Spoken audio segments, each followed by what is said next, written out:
trois invités avec nous chaque soir pour décrypter les mouvements de la planète marché. Xavier Patrolin est avec nous, le président d'Albatros Capital. Bonsoir Xavier. Bonsoir Grégoire. Merci d'être là. Merci à Yves Maillot d'être avec nous également. Bonsoir Yves. Bonsoir Grégoire. Vous êtes le président de YAM Capital et Raphaël Thuin nous accompagne également. Bonsoir Raphaël. Bonsoir. Ravi de vous retrouver. Vous êtes responsable des stratégies de marché de capitaux chez Tikeo Capital. Le retour du stress bancaire donc, et comme je le disais, le rythme cardiaque remonte, la tension remonte d'un cran également, avec des mauvais souvenirs que beaucoup d'investisseurs ont encore en tête. On parle alors d'une faillite dans l'espace crypto avec l'établissement Silvergate aux États-Unis, de difficultés majeures pour une banque de la tech, la Silicon Valley Bank. On voit des titres d'établissements financiers spécifiques, First Republic par exemple, sur le marché américain, qui sont fortement sous pression aujourd'hui. First Republic a vu son cours de bourse chuter de plus de 50% avant d'être suspendu. Qu'est-ce qu'il faut comprendre de cette séquence de remontée du stress bancaire, Raphaël? Et est-ce que ce sont les ou des canaris dans la mine? Écoutez, c'est jamais une bonne nouvelle d'avoir une phase anxiogène sur les banques. C'est clairement le secteur le plus important dans le marché en termes de signal, en termes de sentiment. Lorsque les banques vont mal, le marché va mal et souvent vice-versa. Et dans ces conditions, clairement, ça va être un facteur de stress à prendre en compte dans les jours qui viennent. Il y a aussi évidemment un risque qui est difficile à quantifier, c'est le risque de contagion. Aujourd'hui, on parle de petites banques très localisées qui ont des problèmes ponctuels très idiosyncratiques. La question que tout le monde se pose aujourd'hui, à Wall Street, à Paris, à Londres, c'est y a-t-il d'autres banques dans ce cas ?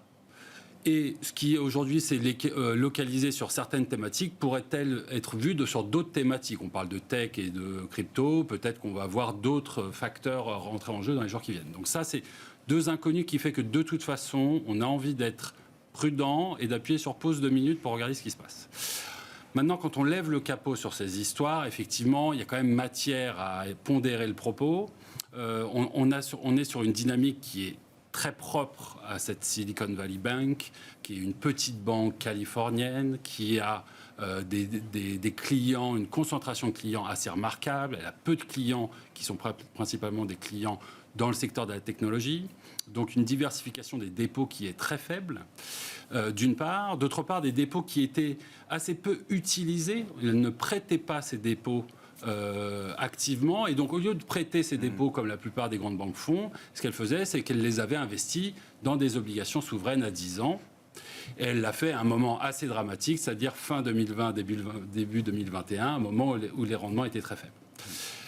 Aujourd'hui, on avance de quelques mois. Les taux ont repricé à la hausse très significativement. La banque est assise sur des pertes assez magistrales sur ce book d'obligations souveraines 10 ans.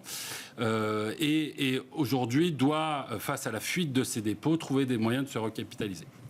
Donc là, on a une vue qui est très idiosyncratique, on aura du mal à répliquer, même en essayant vraiment très fort sur les grandes banques américaines, sur les grandes banques européennes. Mais on va rester très prudent parce qu'effectivement, c'est un facteur, un marqueur de sentiment, et il y a toujours ce risque de contagion qu'il va falloir jauger. J'allais dire, c'est la première fois depuis que la Réserve fédérale américaine s'est engagée dans le resserrement monétaire peut-être le plus intense de son histoire, qu'on voit apparaître ce genre de stress sur le marché américain. Vous avez raison de faire le lien avec la Banque fédérale, parce que c'est effectivement la première fois depuis longtemps. Et on a eu l'épisode britannique en octobre dernier, ouais. Et tout le monde se demandait si ce genre de stress potentiellement systémique pouvait se retrouver dans le marché américain, et par où est-ce que ce stress pourrait arriver?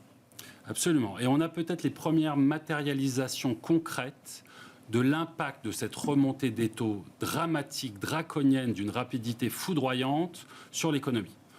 Quels sont les secteurs, les segments à risque? La crypto, évidemment, Silvergate, la VC Tech non profitable, Silicon Valley Bank. Il y en aura sûrement d'autres, d'où ce risque de contagion. Attention, et là, on a des premiers exemples concrets que oui, effectivement, quand on remonte les taux très très vite, on risque de casser quelque chose. Et là, on peut rentrer sur des engrenages qu'on n'a pas envie vraiment de voir s'exécuter devant nous. Il y a une deuxième dimension, et j'aime beaucoup les références que vous faites. Vous faites référence cette fois-ci à l'histoire des fonds de pension de Grande-Bretagne à l'automne dernier. Là, il y a une deuxième thématique aussi qui est commune, même si les histoires sont très différentes. C'est une thématique de duration. Il y a aujourd'hui dans le secteur financier certains établissements, certains segments, certains acteurs qui ont des déconnexions entre la duration, la longueur de leur actif d'une part et la longueur de leur passif. C'était vrai sur les fonds de pension de Grande-Bretagne, souvenez-vous. Ils avaient finalement utilisé des swaps, des produits dérivés pour régler ce problème de différentiel de duration. Et c'est vrai aussi dans le cas de SVB, de Silicon Valley Bank. Ouais. On est sur une thématique de dépôt à vue. Ouais. Un jour. Et des portefeuilles avec des durations très longues en face. Voilà. Et ça, c'est un risque qu'il va falloir apprendre à modeler, juger, jauger. Peut-être que si contagion il devait y avoir, et c'est pas notre propos aujourd'hui, en tout cas, c'est pas un risque qui nous semble très dramatique pour l'instant, mais peut-être qu'il faudra regarder par là. Xavier, c'était... depuis 3 ans, on a connu toutes les crises possibles et même inimaginables, sauf la crise financière. On a connu d'autres épisodes de crise financière.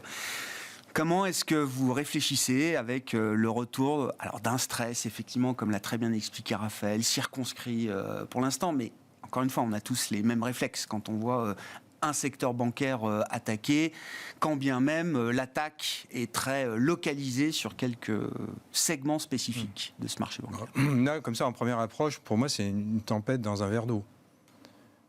Et donc, il ne faut pas parler de crise financière à cette heure. C'est totalement disproportionné. Je ne vois pas comment... C'est moi qui utilise le terme. Oui, j'entends bien, en disant, on a évité la crise financière alors qu'on a eu crise pandémique, géopolitique, etc. Oui, mais ça, c'est la conséquence des préconisations de quantitative easing qui ont été mises en œuvre depuis une décennie. Au fond, depuis la crise des Lehman Brothers, c'est la vraie crise financière que l'on a connue.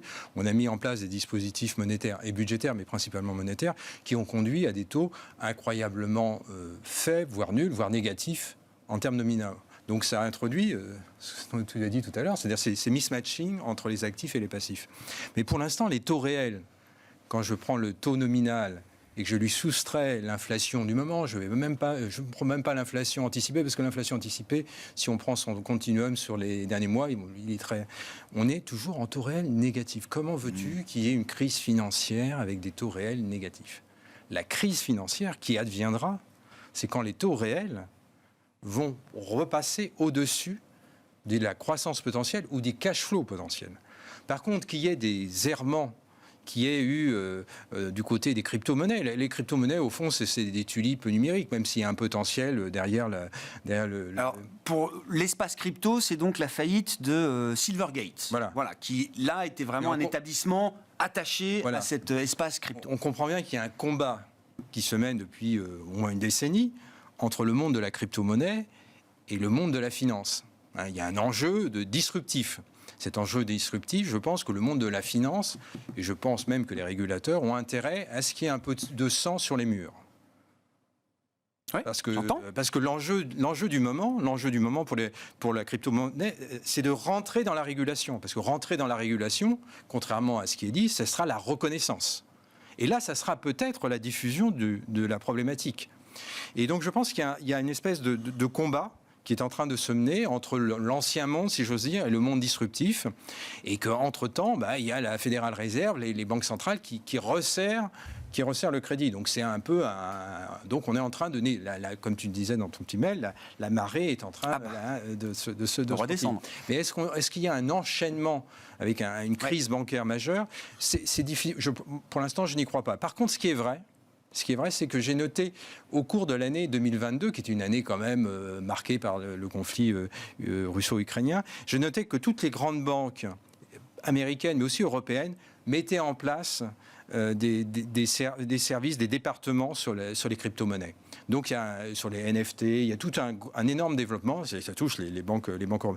Mais je pense qu'en termes d'engagement, je pense que c'est infinitésimal. Donc, je ne vois pas de réaction en chaîne. Alors, je m'avance un peu, parce qu'après, c'est des systèmes de contrepartie, tu sais, Lehman Brothers, au fond, Lehman Brothers est vu sur le système bancaire français par IAG, et puis on découvre qu'un certain nombre de grands établissements de la place sont short sur plein de positions. Donc là, à ce stade, je n'y crois pas. Ouais. Par contre, oui, qu'il commence à y avoir une fragilisation, oui.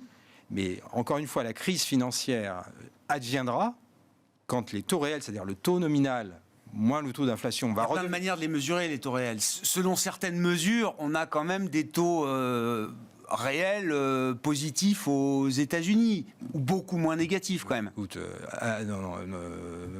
oui, ça, bien sûr. Oui. Mais sinon, Jérôme Powell ne serait pas comme une girouette à changer tout bout de champ entre inflation momentanée, je réaccélère, transit. Non, les taux réels pour l'homme de la rue, sauf sur l'immobilier. L'immobilier, c'est différent. Les index d'inflation sur l'immobilier ne sont pas les mêmes que ceux de l'IPCH, ça n'a rien à voir. Mais non, les taux réels restent incroyablement négatifs, faibles. Et c'est d'ailleurs pour ça que, c'est un autre sujet, que l'inflation dérape. Mais on va en revenir pour ton sujet. Pour moi, il ne peut pas y avoir de crise bancaire, enfin de crise systémique, qu'il y ait des établissements de petites qui connaissent des difficultés, oui. Mais je pense que ça sera... On est dans le sillage de FTX, au fond. C'est un autre épiphénomène. Ces bulles, quand un sous-marin coule, il y a des trucs qui remontent à la surface progressivement. Et ben voilà, c'est ce qui est en train de se passer. Il y a une espèce de nettoyage. Jusqu'où ça va aller sur les cryptos, je n'en sais rien. Mais pour l'instant, moi, je ne vois pas de diffusion sur le système bancaire. Yves, vous suivez, je le rappelle, depuis longtemps et peut-être même depuis le début, le développement de... Alors, autour de la technologie blockchain, notamment le développement de l'écosystème crypto. C'est vrai qu'il y a eu la retentissante faillite de FTX. On a parlé en début de semaine de la faillite d'un autre établissement que je ne connaissais pas, Silvergate. Il y a l'histoire de la Silicon Valley Bank, effectivement, qui est plus attachée à la tech, peut-être spécifiquement, qu'à l'espace crypto en particulier. Comment vous regardez ces phénomènes et le fait que ça frappe des établissements financiers ? Je vais reprendre ce qui a été dit par Xavier. Je pense que pour l'instant, on parle de choses certes importantes d'un point de vue de l'innovation, d'un point de vue du levier que ça a apporté au système, mais qui reste quand même en termes de taille importante, c'est vrai, mais très très circonscrite. Alors ce dont on a peur face à la grande frayeur du jour et aux réactions des valeurs bancaires, en fait, est relatif, c'est vrai, à des craintes d'effets de conséquence d'une trop rapide montée des taux d'intérêt. C'est un petit peu là où moi je tire un enseignement du sujet du jour, finalement. Mais pour l'instant, les choses me semblent finalement assez limitées dans leur champ d'action. Mais on va voir, parce qu'on a tous en tête les effets papillons. Comme ça a été mentionné, on peut aussi avoir d'autres secteurs affectés peut-être par des problèmes. Ah oui, ça remet tout le monde en alerte, ça c'est sûr. Et d'ailleurs, je pense que ce qu'il va falloir suivre aussi, c'est l'attitude, les déclarations, s'il y en a, du banquier central, au-delà de sa communication traditionnelle, celle qui est très attendue dans les jours qui viennent. Entre aujourd'hui et le 22 mars, on verra ce qui se passe sur les marchés, sur le plan du risque systémique ou pas, et comment ça influencera la décision de la Fed le 22 mars. Absolument. Après, ce qu'on peut ajouter, c'est qu'effectivement, les taux réels restent négatifs quand on les analyse de façon instantanée, ce qui est pour moi la seule mesure aussi qui vaille quelque chose, parce que effectivement, le marché raisonne sur les taux d'inflation anticipés qu'on ne connaît pas par avance, et on a vu à quel point on était aveugle face à l'évolution de l'inflation. Donc aujourd'hui, il y a quand même cette situation qui, grosso modo, reste quand même très accommodante. Donc ça, c'est je rappelle, le 2 ans américain est quand même à 5%, il a un peu baissé, le corps PCE est à 4,7%.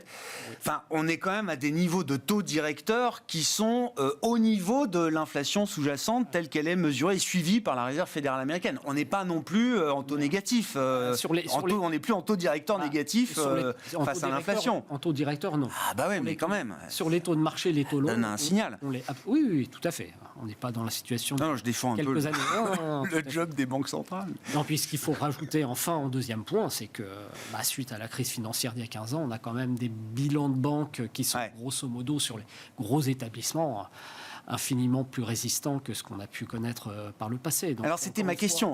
Partant des établissements un peu spécifiques qu'on a cités, comment on regarde le cas d'investissement du secteur bancaire plus traditionnel et notamment en Europe, qui devenait un cas d'investissement presque consensuel depuis quelques mois, pour plein de raisons, plein de bonnes raisons.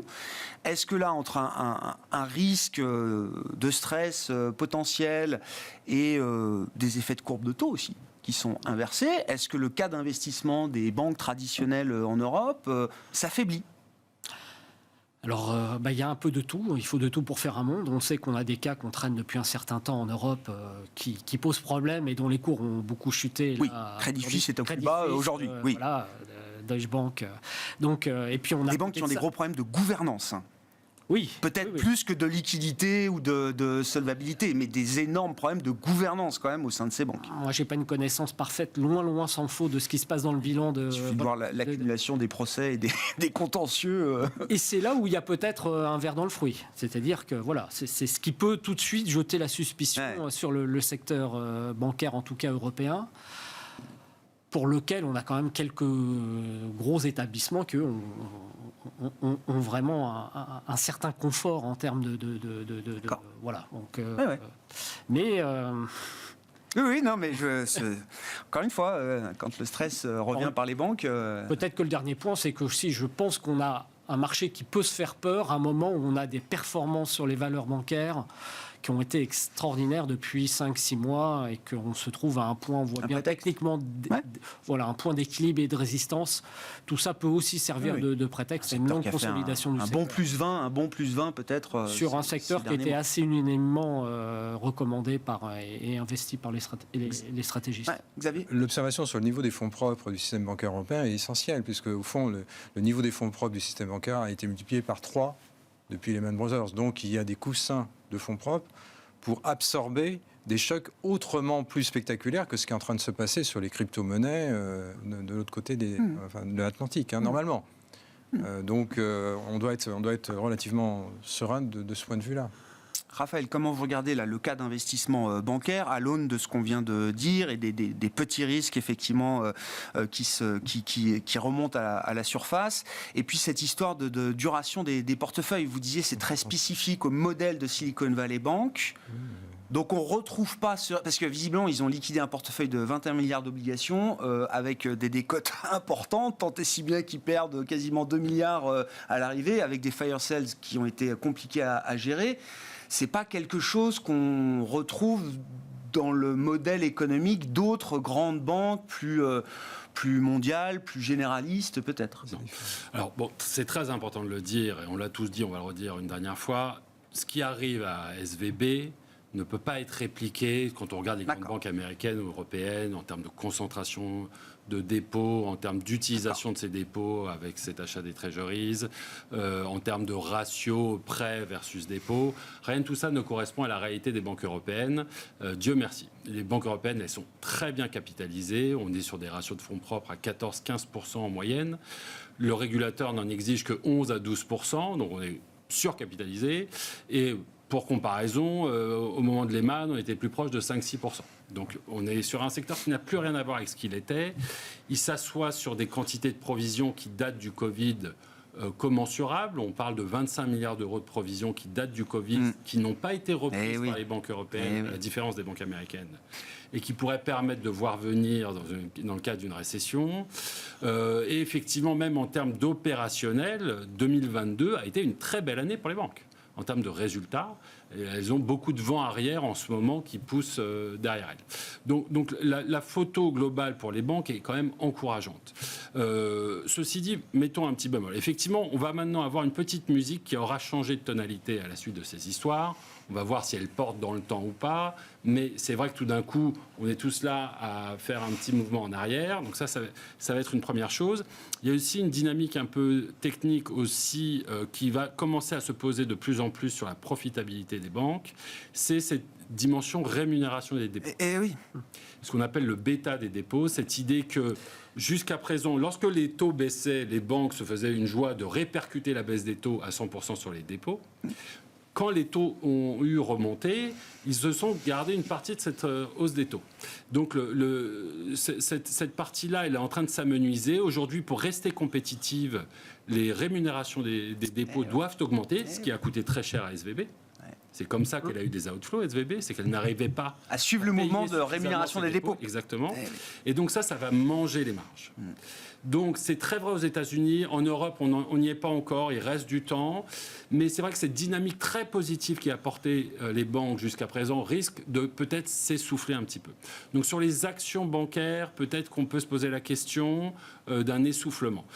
Nous, ce qu'on regarde avec plus d'appétit, c'est sur la partie crédit subordonné bancaire, qui elles sont beaucoup moins sensibles à ces dynamiques de cycle, à ces dynamiques de profitabilité, en tout cas d'opérationnel, davantage sensibles finalement à des dynamiques bilancielles. Et là, pour le coup, on revient à ce qu'on disait, les bilans des banques sont en acier trempé et ces subordonnées financières aujourd'hui rémunèrent très très bien. Elles ont sous-performé, elles sont sur des valorisations parmi les plus décotées de leur histoire. Donc si je devais faire un cap pour les banques, ça serait plutôt sur le côté crédit. Sur le côté hybride bancaire. Je reviens quelques instants avec vous, Yves, sur la partie crypto space spécifique. Donc FTX, on a tous encore en tête la faillite de FTX. Là, c'était Silvergate. C'est un mouvement de purge que vous regardez comment, justement? C'est sain, c'est le signe d'une bataille entre un secteur traditionnel et un secteur qui veut la disruption, qui est en train de, s'intensifier. Je sais pas m'inscrire par rapport à ce que Xavier vient d'expliquer. J'ai assez l'impression qu'on vit peut-être les derniers épisodes de ce qui s'est passé l'an passé. Et d'ailleurs, hier, on avait un nouvel et peut-être dernier épisode d'appurement des positions de FTX. Donc, qui a aussi entraîné donc des prises de position et des clôtures de position sur un certain nombre de cryptos. C'est le cas pour Silvergate, qui représente quelques centaines de millions de dollars. Donc vous voyez, on est sur des montants qui sont certes importants, mais qui sont à l'échelle de ce dont on vient de parler totalement minuscules. Et en fait, c'est pas vraiment un sujet. Après, sur tout l'aspect, c'est un vaste sujet de disruption apportée par la technologie blockchain. Oui, c'est un vrai sujet. Oui, aux États-Unis, on a quelque chose d'assez schizophrénique entre un régulateur qui n'a pas encore déterminé ce qu'était un actif numérique et une industrie dans les cryptos et des banques traditionnelles dont certaines sont très investies sur des opérations tant d'investissement que de custody d'actifs numériques. On voit qu'on a un écosystème qui s'élargit, qui s'est déjà élargi depuis 2-3 ans à travers finalement une intersection entre finance, activité de certaines banques, départements qui ont été créés et l'activité sur actifs numériques. Et en réalité, quand on parle de FTX, de Silvergate, etc., on parle finalement de finance et pas de blockchain. Ouais. Tout le sujet, il est entre une industrie qui devient une industrie petite, accessoire de la finance traditionnelle et de la finance de marché, et prendre une vraie activité de crypto numérique qui, par définition, sera très difficilement sous l'emprise du régulateur, parce qu'elle est décentralisée, elle est peer-to-peer, ce que permet la technologie blockchain. Donc là, on parle de choses, finalement, qui sont juste Là, c'est des acteurs centralisés, d'une certaine manière, qui se retrouvent en difficulté. Absolument. Juste pour les auditeurs, il faut savoir que quand on parle crypto, on parle d'acteurs centralisés, donc finalement des plateformes boursières traditionnelles, alors qu'il existe des plateformes décentralisées qui permettent un écosystème de développer au-delà des activités financières traditionnelles. Donc finalement, tout ça ressemble à ce qu'on connaît dans la finance. La seule différence, c'est qu'on parle de choses qui sont, en termes de dimensionnement, beaucoup plus accessoires. Simplement, elles nous font tous un petit peu frémir ou rêver du fait de la vitesse de développement de ces activités, de la hausse et des baisses de cours. Voilà. Donc, mais ce qu'on a connu hier, effectivement, c'est, je pense, finalement, un nouvel, peut-être dernier épisode, peut-être pas d'ailleurs, de ce qu'on a connu, de ce qu'on a connu il y a 5 mois et près d'un an maintenant dans cette phase de bear market.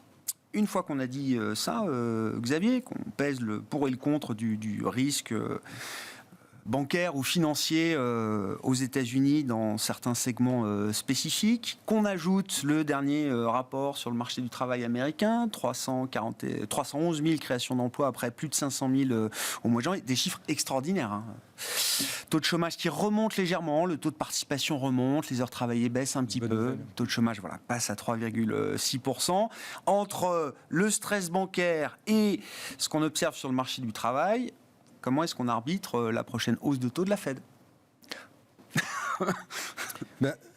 Non, je crois qu'on est, on est confronté à des évolutions singulières des économies occidentales et particulièrement de l'économie américaine qui nous font avoir une difficulté à comprendre le cycle monétaire. Et au fond, peut-être qu'on est dans un contexte où les politiques monétaires ont très peu d'impact sur l'activité économique parce qu'on est probablement, où on est en train de rentrer dans une économie de pénurie. Au fond, on a connu une double décennie, surtout la dernière, qui était une situation pré-déflationniste liée à la mondialisation avec des surcapacités partout, une fluidité, voilà.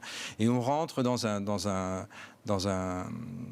nouveau cycle ou dans un nouveau paradigme, je ne sais pas si c'est le paradigme, là, ce serait peut-être plutôt un enfer, où on va avoir un certain nombre de paramètres qui vont se raréfier. Le capital financier va se raréfier par vieillissement, parce que les politiques monétaires vont être beaucoup plus restrictives. Le capital humain, vieillissement démographique. Et puis l'énergie, on ne peut pas échapper à ce sang qui alimente l'économie mondiale, qui va probablement être beaucoup plus cher, plus accessible. Et ces trois facteurs mis ensemble conduisent à des choses tout à fait étonnantes. Et je pense que pour en revenir à ta question, on a sous-dimensionné l'impact du Covid et de la stimulation qui en a suivi, stimulation budgétaire et monétaire, et on l'a sous-estimé. Oui, parce que sous-dimensionné, non, au contraire, on l'a surdimensionné, bien dimensionné, oui. On a je comprends. sous-estimé son impact et l'inertie que ça avait. Et on est toujours à un décalage spectaculaire entre l'offre et la demande. On a cru que ça s'était régulé parce que c'était des problèmes de chaîne de valeur. Non, pas du tout. C'est pas du tout régulé. Certains éléments se sont régulés, mais pas encore à la normalisation. Donc et le marché du travail est une parfaite illustration. Le marché du travail est un marché qui a complètement qui est retourné à une situation qui prévalait quasiment à la sortie de la Seconde Guerre mondiale. C'est-à-dire que j'ai ce paramètre qui est important sur les 30 dernières années. Une offre d'emploi rencontrait en moyenne 2 chômeurs. Aujourd'hui, la situation est inversée. Un chômeur rencontre en moyenne, actuellement, depuis quelques trimestres, rencontre 2 offres d'emploi. Et donc, la Fédérale Réserve peut faire ce qu'elle veut, ou alors il faut qu'elle détruise, c'est-à-dire que son impact monétaire soit tel qu'elle détruise des quantités, des millions d'emplois pour arriver à rééquilibrer. Et ce qui est incroyable, c'est sur un marché du travail américain, alors j'ai pas le chiffre total, mais peut-être 100, 120 millions. 114. 120 millions. L'équilibre se joue à 3, 4, 5, 6 millions. C'est essentiel. Ah mais non, mais bien sûr, c'est le marginal, mais c'est comme sur les marchés pétroliers, ça se joue à quelques millions. Puisque dans les cycles précédents, l'écart était entre, je parle pas en avril 2020, où là, il y a eu un gap gigantesque de 20 millions qui était dans l'autre sens. Mais le déséquilibre... la situation excédentaire était en moyenne entre 5, 6, 7, 8 millions d'emplois. De salariés, de chômeurs qui recherchaient du travail. Là, c'est complètement inversé. Et donc, là, c'est ça qu'il faut étudier de près. Et donc, la Fed, Jérôme Powell, à mon avis, ne peut pas faire grand-chose, peu de choses par rapport à ce problème structurel. Raphaël, bon, je le dis, chez Tikehau, vous affichez depuis longtemps la conviction que, oui, on change de régime. Alors, peut-être l'inflation à 2 chiffres pour toute la vie, peut-être pas, mais qu'il y aura, non mais voilà, qu'on reviendra pas en tout cas à l'état antérieur. Néanmoins, est-ce que 12 mois après la première hausse de taux de la Fed, avec encore une fois la phase de front-loading, l'intensité et la rapidité du choc qui a été infligé, est-ce que c'est normal qu'on retrouve un Jérôme Powell qui semblait encore inconfortable avec la situation, peut-être même un peu impatient, au point de remettre en cause le consensus unanime de la précédente réunion qui était de dire on fait 25, avenant de 50, et de se dire peut-être qu'il faut revenir à 50. Il est dans une position très inconfortable, on le plaint, ce pauvre Jérôme. Alors peut-être qu'il s'est mis tout seul dans son trou. Oui, on ne va pas faire le procès des banques centrales comme ça. Mais c'est vrai que quand on regarde un petit peu les choix aujourd'hui, soit il reste sur 25 points de base, comme ça avait été télégraphié de nombreuses fois, vous l'avez très bien dit, lors de la réunion précédente. Et là, il a un problème de crédibilité vis-à-vis du combat contre l'inflation. Ou alors, il passe à 50 points de base parce qu'il est censé être dépendant des données. Et les données, aujourd'hui, elles sont plutôt chaudes. Auquel cas, il a un problème de crédibilité vis-à-vis de son discours précédent et des anticipations qu'il fournit au marché. Donc, quoi qu'il arrive, il va avoir un problème de crédibilité. Donc là, on est sur une situation très inconfortable et je pense même que ça dépasse dans le cadre de la crédibilité. Il y a certes un problème de crédibilité. Vous parliez de 12 mois de hausse de taux. Il y a ces fameux effets de retard de la politique monétaire qu'on n'arrive pas à mesurer. Cette politique monétaire, elle ne va se faire sentir que 6-12 mois après les premières hausses de taux. Donc, on n'a pas encore complètement compris quel était l'impact de ces hausses de taux sur l'économie. Très difficile de jauger. Et puis, un problème d'efficacité que Xavier mentionnait très bien, c'est-à-dire qu'on matraque à travers des hausses de taux la demande, là où une grosse partie du problème vient de l'offre. Et on l'a dit, vis-à-vis des matières premières, vis-à-vis du marché de l'emploi, qui n'arrive pas à trouver ce point d'équilibre. Donc on voit que manifestement la Fed et les banques centrales en général sont face à un Rubik's Cube qui n'a pas vouloir l'air de se mettre en place. Et je suis curieux, on est curieux globalement de voir la réaction des marchés sur les événements à venir, le CPI, les annonces de hausse de taux. La situation est très inconfortable. Ça se voit d'ailleurs sur le pricing des marchés aujourd'hui. Vous avez un marché obligataire souverain qui est en train d'envoyer des signaux forts. Le 2 ans s'envolait jusqu'il y a 24 heures, avec près de 100 points de base depuis la dernière réunion de la Fed aux États-Unis. Donc là, clairement, le marché appelle des hausses de taux supplémentaires et force la main de notre ami. En parallèle, le 10 ans ne fait pas grand-chose, ce qui montre l'inquiétude vis-à-vis de la récession. Donc là, on n'est plus du tout dans le no-lending.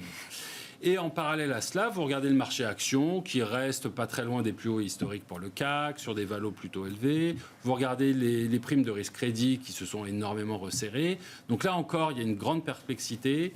Ça va être intéressant dans les semaines qui viennent. Oui, parce que le marché action, lui, il voit les marges des entreprises. Et il voit que l'inflation, c'est très bon pour reconstituer les marges et même accroître le niveau de marge au-delà des niveaux normatifs qu'on connaissait dans certaines industries ou dans certains secteurs avant la crise pandémique. Moi, j'ai été frappé cette semaine par les propos du patron de Lufthansa. Je lui jette pas la pierre, c'est l'exemple que je cite parce que, pas de bol, ça tombe sur lui, mais je veux dire, on lui demande, les analystes financiers lui demandent l'explosion de la demande. La demande revient proche de ses niveaux pré-Covid. Vous allez pouvoir remonter vos capacités, monsieur le patron de Lufthansa. Remonter mes capacités, mais vous n'y pensez pas. La hausse des tarifs, c'est trop fun. Voilà ce qu'il déclare. Alors évidemment, c'est sans doute du mauvais humour déplacé, mais ça montre bien quand même comment la logique de marge est en train de prendre le pas dans la dynamique d'inflation. Non ? Absolument. Ce qui fait que les actions sont globalement, en tout cas les grandes actions Alors, cotées. Du coup, est-ce que les actions sont chères ou pas ?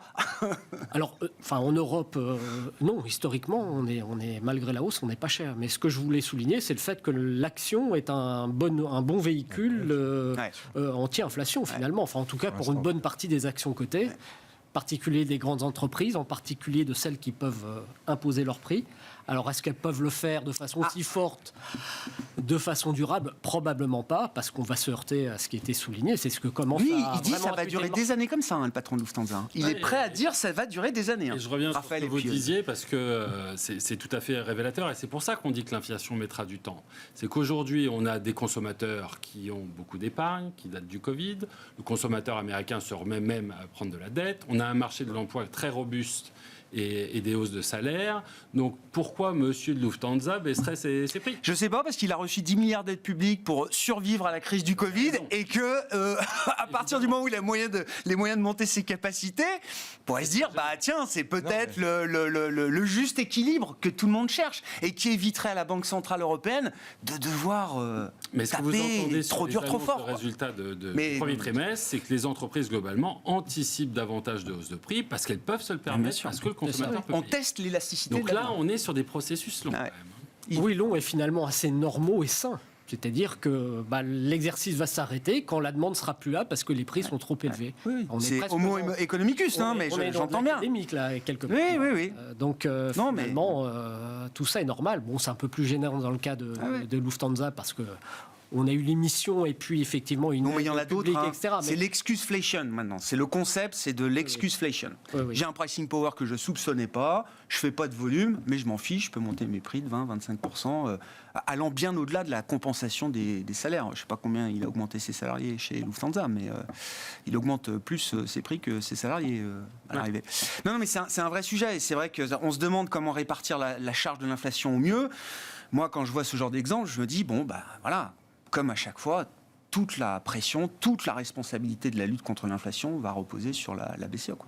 Oui, non, mais on parle beaucoup du monétaire, mais il y a aussi le budgétaire. Ah bah oui. Le budgétaire va jouer son rôle, parce que le budgétaire, lui, va être contraint progressivement.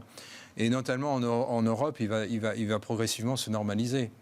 On en voit peut-être un embryon dans la situation française et une réforme des retraites qui a quand même un contenu essentiellement de soumission, si j'ose dire, budgétaire pour favoriser le prochain pacte de stabilité et de croissance. Le signal est de moins en moins fort, hein, avec beaucoup de compensation. L'effet... Sans doute, mais il y a l'intention était là. Et donc, je crois que en Europe, c'est vraiment cette dissonance entre le monétaire et le budgétaire qui pose problème. Et ça, progressivement, ça va se normer. D'où la difficulté pour la Banque Centrale Européenne de savoir, au-delà du fait qu'il y a la dissension entre la zone marque et la zone non-marque, mais voilà, c'est ça le sujet. Et donc, probablement qu'on est dans un moment qui est très critique, parce que ça peut basculer. La BCE est très clairement, si on prend le cas européen, la BCE est très clairement en retard. La dynamique sur l'inflation corps est pas bonne du tout. Sur les 400 composants de l'indice IPCH, on a quasiment ça accélère, plus de 70% qui sont en contribution positive. Oui. Avant le Covid, il y en avait à peine 30. Oui. L'essentiel des composantes avait mais ça y est. La dimension transitoire s'est effacée, laissant place à la dimension non transitoire. Voilà. Et donc là, ça favorise l'argument des orthodoxes. Donc la Banque centrale. Mais le monétaire doit jouer son rôle. Et donc, le budgétaire doit jouer son rôle. Et donc, la stimulation budgétaire doit progressivement... Et c'est ça qui va probablement commencer à pousser et à faire... Et puis, l'autre composante, c'est la hausse des frais financiers. La hausse des frais financiers va jouer sur un certain nombre d'acteurs, les personnes physiques comme les personnes morales, et ça va aller. Et donc, le patron de Lufthansa, lui, il se projette pas. Qu'est-ce que c'est qu'une compagnie aérienne ? Une compagnie aérienne, en général, elle opère des avions qu'elle n'a pas. Ils sont souvent en leasing. Oui, mais ils doivent en avoir en propre. Mais il y a des frais FI derrière. Et donc, lui, il voit la dimension des frais FI à venir. Et donc, lui, sa stratégie, c'est de ne pas jouer les surcapacités par rapport à des frais FI qui vont aller croissant. Rapidement, tour de table. Logique d'investissement, après notamment le run spectaculaire des actions européennes. Le CAC marquait encore un record historique en début de semaine. On reste encore. Le risque est d'accord. Le risque principal est encore Oui, le levier opérationnel est en train de décélérer, mais reste favorable. Les révisions actuellement sur les publications en chiffre d'affaires et en rentabilité restent positives. Encore le moment de sortir du rallye. Beaucoup trop tôt. D'accord. Beaucoup trop tôt. Yves ? Oui, un peu le même avis, peut-être un peu plus modéré, parce que c'est nuancé, c'était quand même très très vite, peut-être des arbitrages sectoriels en cours qui seront argumentés. Ouais. Je pense à un secteur santé pharma, alors c'est peut-être pas encore, parce que le momentum est très dynamique, très négatif, mais qui pourrait se retourner dans les mois qui viennent, à mon sens, parce qu'il a souffert, il est plus défensif. Voilà, il permet finalement de participer à ces arbitrages traditionnels. On le voit éventuellement contre les banques qui ont atteint, à mon avis, un bon niveau ponctuel par rapport à ce qu'on a vécu. Voilà. Mais sinon, sur la direction, on est assez d'accord. Sur la logique d'investissement chez vous, chez Tikehau, Raphaël ?